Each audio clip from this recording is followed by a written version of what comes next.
Hello everyone, this is Crystal Anspach with Anspach's Pepper Patch. Today we're canning beets. I pulled some fresh beets from the garden this morning. They're still good and muddy, so our first step is to get those in the sink and use a vegetable brush to scrub them real good.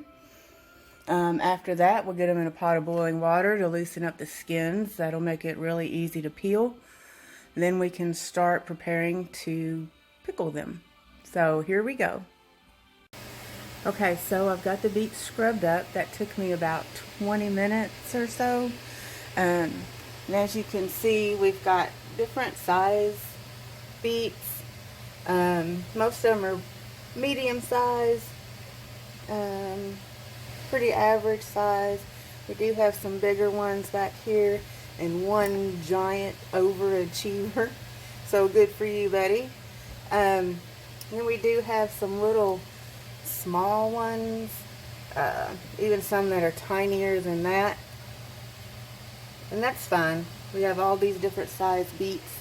No big deal. What we'll do is when it comes time to sort them, to can them, you always want to try to keep the vegetables about the same size when you're putting them in the jars, just for even processing. So what I'm going to do is get these over here in my nice big giant pot of boiling water, and the smaller ones I'm going to put in a bowl to be able just to dump those in the water, so I don't have to do the please don't splash on me dance. So that's what I'm going to do now. We'll get those in there and start boiling. That's going to loosen the skins and make it really easy to peel the beets. So that's what we're doing now. Alright, so while our beets are boiling, I went ahead and washed our jars. Washed up 8 jars and lids and rings, anticipating we'll probably have about 6 pints. I went ahead and washed 8. That's how many my canner will hold. So we'll see what we come out with. While the beets are boiling up now, we'll go ahead and get the syrup together. So this is my mother's recipe. My favorite recipe. I've tried other ones, and I keep coming back to this one, probably because it's what I grew up on. It's in my opinion, the best one out there. So this recipe will make 12 cups of beets. It is 1.5 cups of water with 2 cups of vinegar. I'm gonna get that in the pot.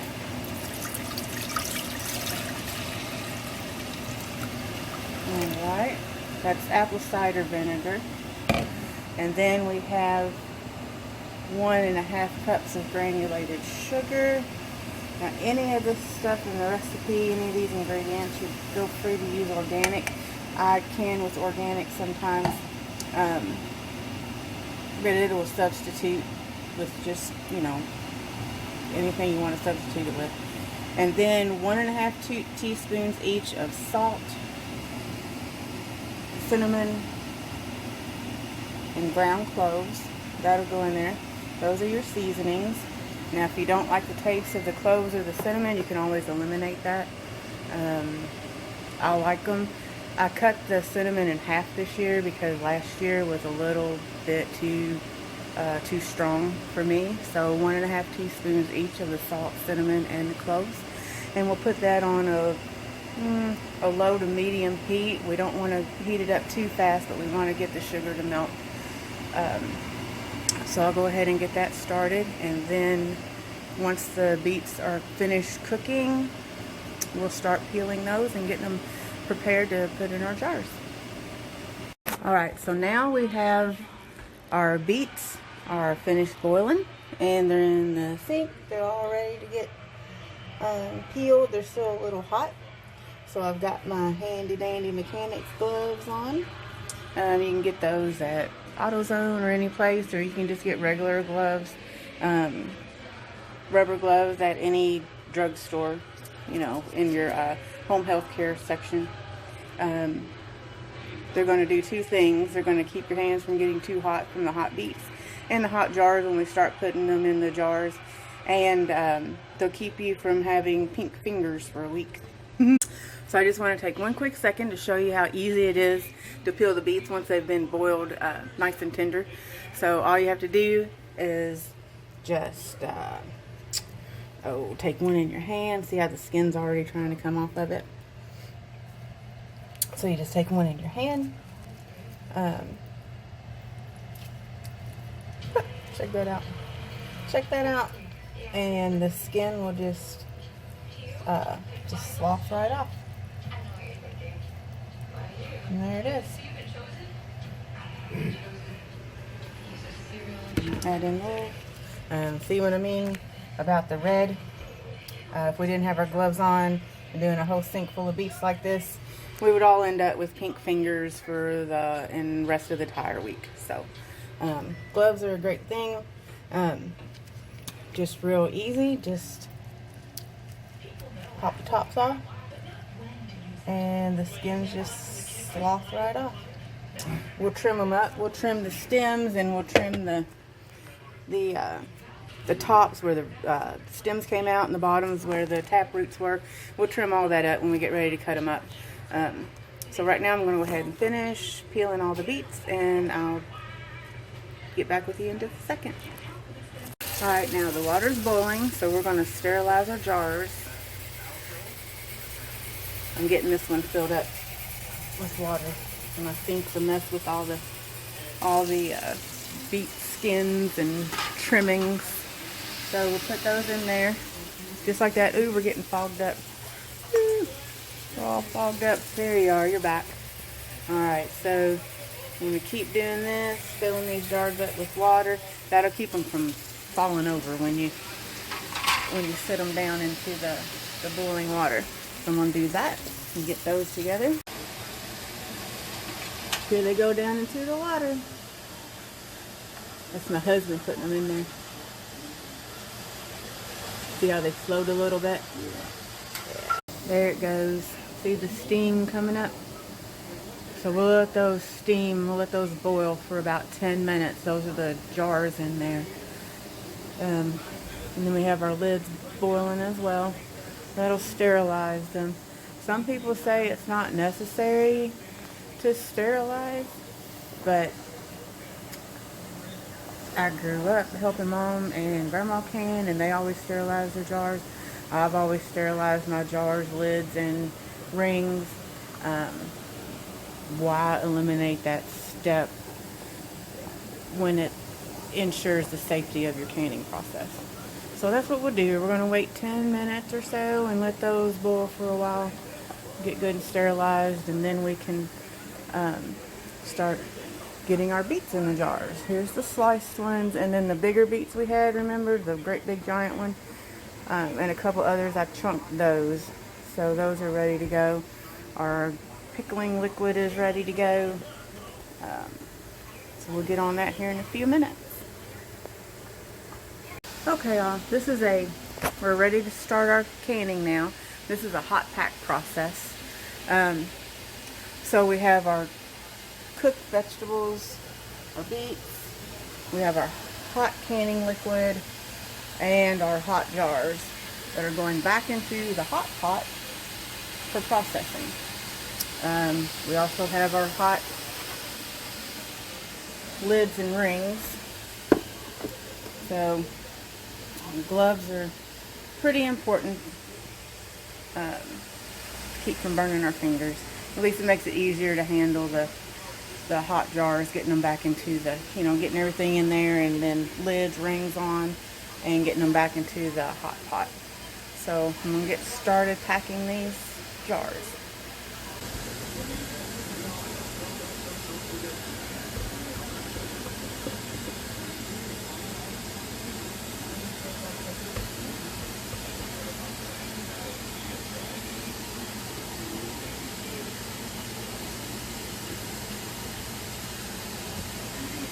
Alright, you don't want to stuff your vegetables in there. You also want to leave enough headspace at the top for your canning liquid. Alright, let's get the air bubbles out. I need a smaller spatula. I'll have to get one. I lost it. So air bubbles out. Oh, here comes a bunch. Look at them bubbling out the top.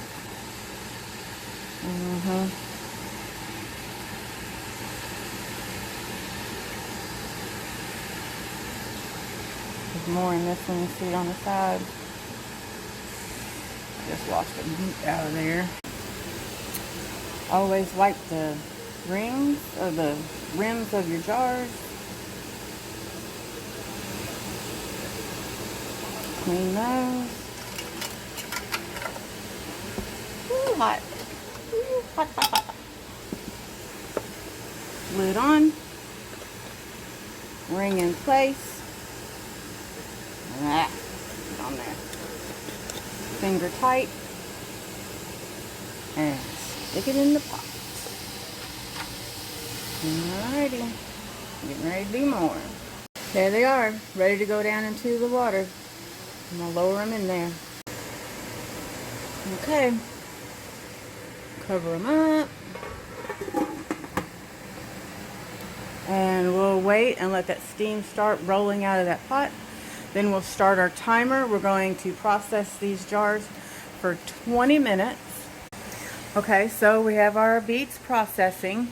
They're processing in what's called a hot water bath. We'll wait for the steam to start rising out of our canner. And that's when we'll start timing them. We're going to process them for 20 minutes. That will ensure that all of the bacteria is killed. We come out with a safe product to eat, to store. These jars will be able to be stored for 2 years, maybe longer, but up to 2 years on a shelf without having to be refrigerated. The vinegar and the sugar will be our preserving agents. So there's no need for any pressure processing. We can process these in a hot water bath like we're doing. The reason that we had to clean our lids or the rims around our jars is to ensure that we get a good seal. I never use the lids more than once. They come with the rubber coating, the seal around the outside of them. So once that seal adheres to the jar and you break that seal to open up your canned product, then that seal is broken. We always want to make sure that you use new lids whenever you're canning a product. You can reuse your lids. I'll reuse them over and over until sometimes we'll start getting a little rusty on the inside. A little minimal bit of rust on there is no big deal, but once they start wearing out, you'll know. Just toss them and get some new ones. Jars, of course, you can always reuse those. Always check them for any chips around the top of the ring of the jar, the lid, the mouth of the jar, or any cracks, any damaged jars. Just discard. You don't want to use those. So right now everything's processing. I'm going to start getting things cleaned up. I did end up with a few beets left over. Probably another jar full. But what I'm going to do with those is go ahead and make up a little bit more of my syrup, my pickling liquid, and I'll just cook those up and keep them. They'll keep in the refrigerator for a long time too because of the vinegar in there. But I'll just keep those and eat on them throughout this week or a couple of weeks. So I'll get back with you in about 20 minutes. Okay, so it's been our 20 minutes. And we've got them raised up. I'm going to take them out, put them over on a towel, and listen for the lids to start popping. So there they are. When they start cooling down, you should hear the lids start popping. And then we'll wipe the jars down and label them with the date.